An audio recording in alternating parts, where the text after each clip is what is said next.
कलाम मुक़द्दस में से हमारे लिए आज की तिलावत रसूलों के अमाल उसका 4 बाब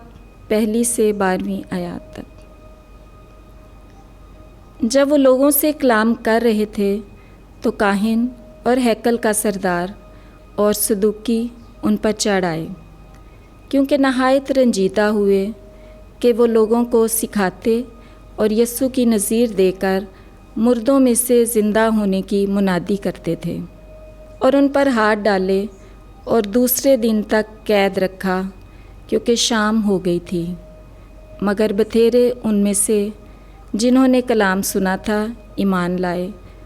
और मर्दों का शुमार तकरीबन 5000 हो गया था। और दूसरे दिन यूँ हुआ कि उनके सरदार और बुज़ुर्ग और फ़कीहा यरूशलेम में जमा हुए, और उनके साथ काहिन आज़म हनान था, और क्याफा और यूहन्ना और सिकंदर और जितने काहिन आज़म के घराने के थे, और उन्हें बीच में खड़ा करके पूछने लगे कि तुमने किस कुदरत या किस नाम से ये किया है। तब पतरस ने रूह कुदुस से मामूर होकर उनसे कहा, ए उम्मत के सरदार और बुज़ुर्गों, अगर आज हमसे उस नेक काम की बाबत जो उस नातवां आदमी पर किया गया है बाज़ पुरस की जाती है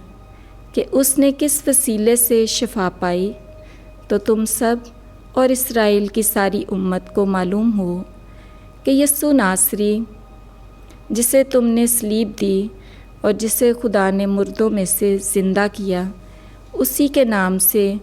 ये मर्द तुम्हारे सामने तंदुरुस्त खड़ा है। ये वही पत्थर है जिसे तुम मामारों ने रद्द किया, और वो कोने का सिरा हो गया, और किसी दूसरे से निजात नहीं, क्योंकि आसमान के नीचे आदमियों को कोई और नाम नहीं बख्शा गया जिसके वसीले से हम निजात पा सकें। पाकलाम का पढ़ा और सुना जाना हम सब के लिए बाइस से बरकत हो। खुदा का शुक्र हो।